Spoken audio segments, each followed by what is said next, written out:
It became, all I saw was... So the situation was you wanted us to expand our bulk range, and doing this with the kegs, it became pretty clear this just wasn't feasible. A lot of our products are pretty thick, and it became pretty obvious that dispensing thick products through a keg just wasn't very easy. So those of you asking for shampoo in that format, it just wasn't gonna happen in a keg. Secondly, getting hold of the kegs was getting just a lot harder for us. Thirdly, some of the chemicals were reacting to the tap in the keg, which was making it really difficult for us to scale up the range. So yeah,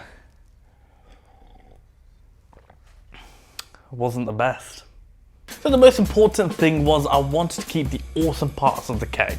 That was the tap, it looking great, and it being something totally unique that no one else had.